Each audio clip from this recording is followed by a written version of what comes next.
आधा भाग कौशल्या को दो, आधा बचे उसमें 2 भाग करो। रामायण की कथा बड़ी प्रिय कथा है, तो आत्मा से श्रवण करने लगो या आत्मा से कोई वर्णन करने लगे रामायण का, तो फिर ऐसा लगता है कि वर्णन करते ही रहे श्री राम के बारे में, इनके जीवन के बारे में सुनते ही रहे। अब खीर का आधा भाग कौशल्या मैया को दिया गया, आधी बची है, उभय भाग आधे कर कीना। बोले आधा कैकेयी आधा सुमित्रा को दे दो। क्यों भैया, वो तो तीनों रानियां एक दूसरे की अगर समझो तो सौत थी, सौत है। और एक कवि कहता है राजनीति ये कहती है सर दे दे लेकिन चौथ न दे, और नारियां ये सोचा करती हैं दे मौत मगर कोई सौत न दे। है मौत बुरी लेकिन अच्छी एक बार में आती है, और मौत से ज्यादा सौत बुरी छाती दिन रात। मगर तीनों रानियों में प्रेम कितना था। सुमित्रा और कौशल्या तो सगी बहनें थी। सुमित्रा सबसे छोटी है, कौशल्या सबसे बड़ी है, मध्य में कैकेयी है। तो उन्होंने अपना आधा भाग प्रसाद का, कौशल्या ने आधा भाग निकाल करके कैकेयी को दे दिया। इसे कहते हैं घर का प्रेम। घर में कोई अच्छी चीज बने तो सबसे ज्यादा किसे मिलती है? जो सबसे छोटा होता है, क्योंकि उससे ही सबका सबसे ज्यादा प्यार होता है। पिताजी बाजार से कुछ लेके आए तो सबसे ज्यादा उसी को मिलेगा जो सबसे छोटा होगा। उन्होंने कैकेयी को अपना आधा भाग दे दिया।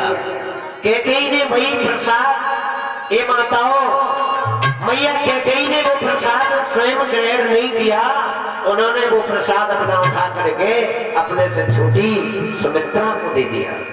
बोले रामचंद्र भगवान की। इतना रानियों में जब प्यार था तो प्रसाद ग्रहण करके गर्भ धारण करती हैं, और 4 पुत्रों को जन्म दिया, तो उन 4 भाइयों में भी प्यार का समुद्र उमड़ने लगा। बोले भक्त और भगवान की। घर में अगर खान पान, अगर सभी भैया शाम को इकट्ठे बैठ के, 3 भाई हैं, और इकट्ठी बैठ के अगर भोजन करें तो याद रखना ऐसा लगता है कि स्वर्ग उस घर में आ गया, या वो घर स्वर्ग में पहुंच गया। रामवीर भैया चाहे कितना भी पैसा पैदा जीवन में करो, वो परमात्मा की कृपा होती है। जिन घरों में सभी लोग एकत्रित होकर के, वो लोग बड़े दुर्भाग्यशाली होते जिनकी जिंदगी में माता पिता का हाथ उठ जाता है। कब? जवानी में। समय पे जाना आत्मा को प्राणी समझा सकता है, और बेसमय जो साथ छोड़ के चला जाता है, न जाने ऐसे कितने हमारे भैया बैठे होंगे जिनके बचपन में ही माता पिता ने साथ छोड़ दिया। किसी ने तो ये भी नहीं समझा और ये जाना ही नहीं है हमारी माँ का चेहरा कैसा था। माँ का दूसरा रूप है परमात्मा, जिसकी जिंदगी में माता पिता नहीं होते। वो अगर उन्नत का मार्ग प्राप्त कर रहा है तो वो उसकी स्वयं की मेहनत, स्वयं की आचरण, वो परमात्मा की कृपा है उसके ऊपर। बड़ी कठिनाई होती है सज्जनों माता पिता के बगैर जिंदगी में आगे बढ़ना। बूढ़ी आत्मा केवल घर पे बैठी रहे, उनका आशीर्वाद ही काफी है। और चाहे कितनी भी दौलत एकत्रित करे, कितना भी सुख मिलने लगे, तुम्हारे सुख का अगर सच्चा कोई प्रसन्न होने वाला दुनिया में है तो तुम्हारी माँ और तुम्हारे पिता।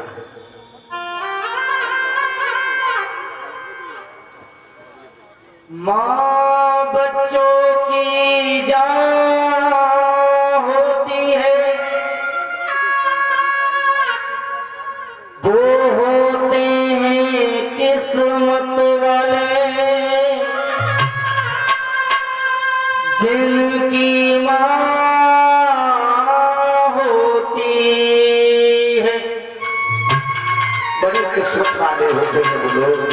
मां होती मां।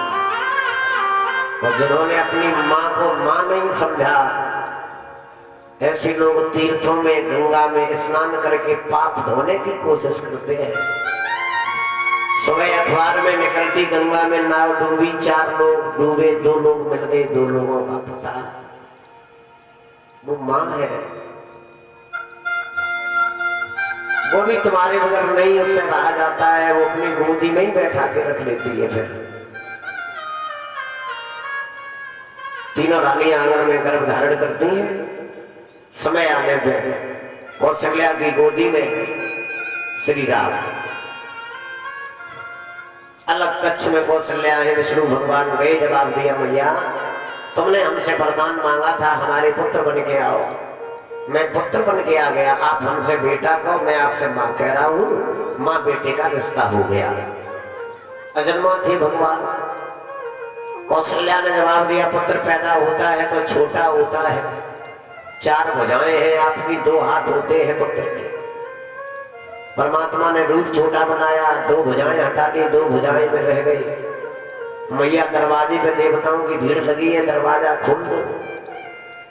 कौशल्या ने जवाब दिया, पुत्र जब पैदा होता है तो निर्वस्त्र होता है। विष्णु भगवान कहने लगे, बड़ा परेशान करती हो, कभी कहती 2 हाथ हटा लो, कभी कहती छोटे हो जाओ, अब कह रही निर्वस्त्र हो जाओ। निर्वस्त्र हो गई, मां की गोदी में किलबिलाने लगे। इशारा किया, मैया दरवाजा खुलवा दो।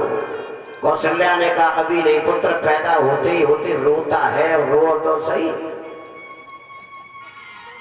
रोने लगे प्रभु, संग घड़ियाल नाद बाजने लगे दरवाजे पे। और सबसे पहले दर्शन करने के लिए चंद्रमा आगे बढ़े।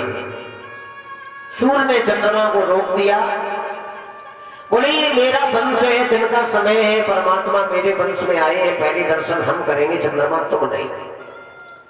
और कोई भक्ति की तरफ आत्मा से बढ़े, अगर उसे कोई रोक दे तो ऐसा लगता है किसी ने दिल ही निकाल के बाहर फेंक दिया। भैया होता है कभी कभी ऐसा, आत्मा जब प्रसन्न हो जाती है तो लोग धर्म पे ज्यादा आगे कदम बढ़ाना चाहते हैं, पीछे से लोग टांग पकड़ के खींचते हैं, क्या कर रहे हो, 100 रुपए का काम 1000 डालने देते। उस समय ऐसा लगता है किसी ने दिल में धक्का मार दिया, ये उमंग उठती है हृदय में। चंद्रमा रोने लगी, परमात्मा ने एक रूप बना करके चंद्रमा को समझाया, चंद्रदेव रो नहीं, सूर्य हमारे दर्शन करके चले जाएंगे और तुम्हें हम वरदान दे रहे कि दुनिया के लोग जब तक रहेंगे, जो मेरा नाम लेगा वो मेरे साथ में तुम्हारा नाम अवश्य बोलेगा। तभी भगवान राम का नाम रामचंद्र रखा गया है। बोले रामचंद्र भगवान की। चंद्रमा पृथ्वी और आश्रय, अगली बार प्रभु ने वरदान दिया। त्रेता में आए तो दिन के 12 बजे चंद्रदेव, और अब द्वापर में आएंगे तो ठीक रात्रि के 12 बजे। सबसे पहले दर्शन आप करोगे, खुश होकर के जाओ। तो 9वीं को श्री राम का अवतार हुआ। 9वीं तिथि